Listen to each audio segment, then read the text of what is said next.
नमस्कार दोस्तों, आज हम आपके लिए भागवत गीता से कुछ ऐसी बातें लेकर आए हैं जिसे जानना और सबसे ज्यादा उसे समझना जरूरी है, क्योंकि हम जानते बहुत कुछ है पर उस पर कभी गौर नहीं करते। तो चलिए शुरू करते हैं आज का ये एपिसोड श्री कृष्ण के नाम के साथ। श्री कृष्ण भागवत गीता में कहते हैं, कोई भी काम अच्छा या बुरा सिर्फ उस काम को करने के पीछे के इरादे से निश्चित होता है। कोई भी काम अच्छा हो या बुरा वो केवल एक वजह से बनता है, और वो है उस काम को करने के पीछे आपका इरादा कैसा है। आप उस काम को करना क्यों चाहते हो? क्या आप उस काम को इसलिए कर रहे हैं जिससे आपका कोई स्वार्थ पूरा हो, या आप इसलिए कर रहे हैं कि किसी का भला हो जाए? काम भले ही एक हो, लेकिन उसका नतीजा इस बात पर निर्भर करता है कि आपका उद्देश्य सही है या बुरा है। महाभारत के युद्ध में पांडव भी युद्ध कर रहे थे और कौरव भी युद्ध कर रहे थे, लेकिन दोनों के उद्देश्य बिल्कुल विपरीत थे। पांडव अपने धर्म के लिए युद्ध कर रहे थे और कौरव अधर्म के लिए युद्ध कर रहे थे। दोनों एक ही मैदान में थे और दोनों ही अपनी पूरी ताकत के साथ एक दूसरे से लड़ रहे थे, लेकिन दोनों का काम एक होने के बाद भी और मेहनत भी एक होने के बाद भी कौरव हार गए और पांडव जीत गए। इसके पीछे का एक ही कारण था, और वो है उनके काम को करने के पीछे का इरादा। एक का इरादा सही और एक का गलत था। भागवत गीता में श्री कृष्ण कहते हैं, इंसानियत के सिवाय इस दुनिया में कुछ भी नहीं रहता है। इंसान जब पैदा होता है नंगा आता है, जब वो मरता है ऐसे ही जला दिया जाता है, उसके साथ कुछ भी नहीं जाता। जिंदगी में जो कुछ भी यहाँ आने पर मिला है वो आपको आने से पहले किसी और का था, और जब आप यहाँ से चले जाएंगे तो किसी और का हो जाएगा। जो पैसे आज आपके पास है, जो नाम आज आपके पास है, जिस पोजीशन पर आप आज हैं, उससे पहले उस पोजीशन पे कोई और था। आज भले ही आप हो, लेकिन कल कोई और आपसे वो छीन लेगा। यही सृष्टि का नियम है और यही भागवत गीता की सबसे बड़ी सीख है जो हर एक पृथ्वीवासी को समझनी चाहिए। तो अगर बदलाव इस दुनिया का नियम है, तो ऐसी कौन सी चीज है जो हमेशा रहती है, जो हमारे मरने के बाद भी इस दुनिया में रहेगी?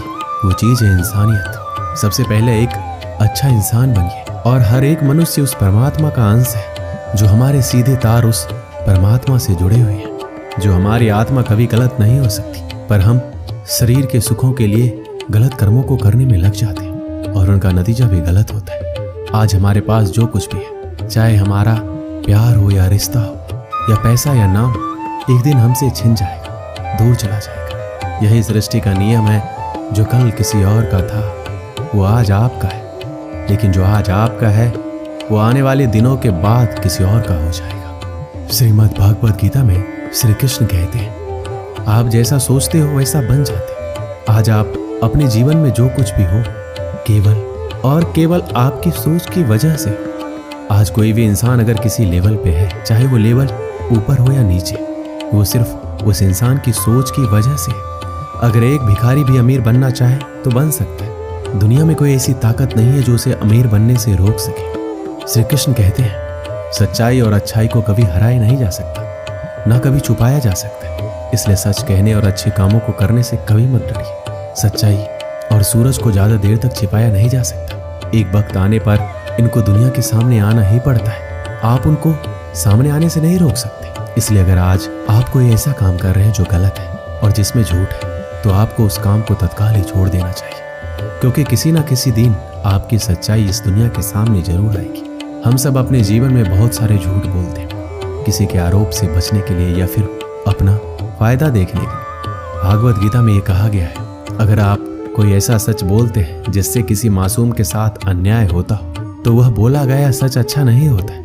और अगर आप ऐसा असत्य बोलते हो जिससे किसी का भला होता है पर किसी का नुकसान भी नहीं होता है, तो बोला गया असत्य भी बुरा नहीं होता। इसमें महत्वपूर्ण बात यह है कि किसी के साथ अन्याय नहीं होना चाहिए। इस सत्य असत्य और असत्य सत्य को समझना बहुत ही बारीकी का काम है। इसलिए अपने विवेक से 2 बार सोचने के बाद ही निर्णय लें कि आपको क्या बोलना चाहिए और क्या नहीं।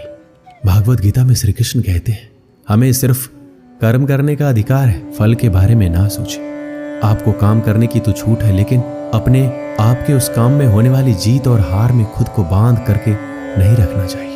ये एकमात्र ऐसी चीज है जो अगर इंसान समझ ले तो उसका 100% दुख समाप्त हो सकता है और वो बिना किसी परेशानी के मेहनत कर सकता है। ऐसी कोई मंजिल नहीं रह जाएगी इस दुनिया में जिसे वो हासिल ना कर सके। और सबसे शानदार बात तो ये होगी, सब कुछ प्राप्त करने के बाद उसे कभी घमंड नहीं होगा। आपको कभी भी किसी काम को करने का उद्देश्य ये नहीं होना चाहिए कि अगर इस काम को मैं अगर कर लूँगा तो मुझे ये फल प्राप्त हो जाएगा। अक्सर होता यह है कि हम मेहनत तो बहुत कर लेते हैं, लेकिन उस मेहनत से ज़्यादा हमारे मन में चिंता होती है, इच्छा होती है। हर वक्त हम ये सोचते हैं कि मैं इतना मेहनत तो कर रहा हूँ, मुझे सफलता क्यों नहीं मिलेगी, मुझे तो सफलता मिलनी ही चाहिए। हमारी आशाएं बढ़ जाती है जितनी हमारी मेहनत होनी चाहिए। लेकिन अगर आप सफल नहीं हो पाते तो आपको एक बार जरूर याद रखनी चाहिए कि अगर आप इस काम में सफल नहीं हुए तो कोई और इंसान तो इस काम में जरूर सफल हुआ होगा, क्योंकि उसने आपसे ज़्यादा मेहनत की होगी। लेकिन वो सफलता उसको ना मिलकर आपको मिल जाती है तो उसके साथ में कहीं ना कहीं अन्याय हो जाता है, क्योंकि उसने आपसे ज़्यादा मेहनत की है और उसके कर्म भी आपसे ज़्यादा संघर्षशील रहे।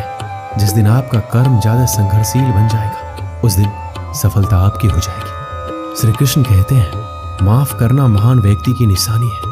इस दुनिया में सबसे हिम्मत वाले और सबसे ज्यादा ताकत वाले वो इंसान होते हैं जो माफ करना चाहते हैं। एक बार जरा सोच कर देखिए कि भगवान को कौन सी चीज भगवान बनाती है। श्री भागवत गीता में भगवान श्री कृष्ण जी कहते हैं, चाहे वो कितना भी पापी इंसान क्यों ना हो, लेकिन अगर वो अपने बुरे कर्मों को करना छोड़कर अच्छे कर्म करना शुरू कर दे तो उसको वो अपना लेते हैं। यानी कि भगवान इस पूरी सृष्टि के मालिक होकर भी इतने नेक दिल हैं और उनके दिल में सबके लिए जगह है और उनके लिए सब सामान है। माफ करना महान व्यक्ति की निशानी है और माफ वही कर सकता है जो सामने वाले के किसी न किसी नजरिए से बड़ा हो। किसी की गलती होने पर उस पर नाराज होना या उस पर गुस्सा होना बहुत आसान काम है और ये काम कोई भी इंसान कर सकता है, लेकिन हिम्मत वाले इंसान गलती करने वाले इंसान को माफ करके उसको एक और मौका दे सकते हैं। इस दुनिया में जब कोई इंसान कुछ महान कार्य करता है तो बाकी की दुनिया भी ठीक वैसे ही करती है। श्री कृष्ण ने महाभारत में कही थी कि हे अर्जुन, अगर तू लड़ाई नहीं करेगा तो हर कोई तुझे और तेरे वंश को गालियां देगा कि अर्जुन कितना कायर था, लेकिन अगर तू युद्ध करके जीत जाएगा तो इससे आगे आने वाली जो दुनिया होगी उसमें तू एक उदाहरण होगा और उदाहरण ये होगा कि धर्म की अधर्म पर जीत हो सकती है और अर्जुन जो तू करेगा उसकी बहुत बड़ाई होगी और तेरी आने वाली पीढ़ियां भी तेरी तरह ही कर्म करेगी। भगवान श्री कृष्ण के वाक्य में एक और गहरा अर्थ छुपा हुआ है और वो है, अगर आप अपने जीवन में किसी ऐसे लेवल पर हो जिस लेवल पर जाना किसी समान इंसान के लिए आसान बात नहीं होती, तो आपको अपने हाई पोजीशन से इस दुनिया में ऐसे उदाहरण प्रस्तुत करने चाहिए जिनसे सब लोगों की भलाई हो और सबको एक ही रास्ता दिखे। श्री कृष्ण भागवत गीता में कहते हैं, इस दुनिया में कुछ भी असंभव नहीं है। हमें ऐसा लगता है कि अपने मन को गुलाम बनाना मुश्किल है, लेकिन भागवत गीता में कहा गया है कि इस दुनिया में कुछ भी असंभव नहीं है। हम अपने दिमाग को, अपने विचारों को खुद को वश में कर सकते हैं, बशर्ते अगर हम ऐसा करना चाहें और अगर इसका अभ्यास करें तो संभव है। जब श्री कृष्ण अर्जुन से कहते हैं, हे अर्जुन, तुझे अपने मन को काबू में रखकर अभी केवल और केवल अपने युद्ध पर ध्यान देना चाहिए, तो उसके बाद अर्जुन श्री कृष्ण से कहते हैं, हे भगवान, आपने ये कह तो दिया कि ये मन दुख और हर बीमारी की जड़ है, पर ऐसा तो हो ही नहीं सकता कि इंसान अपने मन को पूरी तरह से अपने काबू में कर ले। फिर ऐसा कौन सा तरीका है जिससे अपने मन को काबू में कर सकते हैं? इस प्रश्न पर भगवान श्री कृष्ण जवाब देते हुए कहते हैं कि दुनिया में कोई ऐसा काम नहीं है जिसको कोई इंसान नहीं कर सके। प्रयास से हर काम सफल बनाया जा सकता है। अगर कोई किसी पहाड़ को फतह करना चाहता है, अगर वो एक बार में ऐसा नहीं कर सकता तो उसे अपनी कोशिश जारी रखनी चाहिए। अगर आप किसी काम को करने में फेल हो रहे हैं, अगर आपको उस काम में सफलता हासिल करनी है, तो आपको अपनी असफलता होने की दर बढ़ानी होगी। आपको केवल इस बात पे ध्यान रखना है, अगर मुझे इस पहाड़ पर चढ़ना है तो मुझे सिर्फ चढ़ना है। आपको इस बात से मतलब नहीं रखना है कि आप 100 बार प्रयास करें या फिर 1000 बार। आपको चढ़ना है, मतलब चढ़ना है। भगवान श्री कृष्ण कहते हैं कि अभ्यास से सब कुछ संभव है, चाहे वो काम हो या मन को काबू में करना। दोस्तों, इस वीडियो में बस इतना ही। मैं आशा करता हूँ कि इस वीडियो से आपने बहुत कुछ सीखा होगा। मिलते हैं अगले वीडियो में। अपना ख्याल रखिएगा। जय श्री कृष्ण।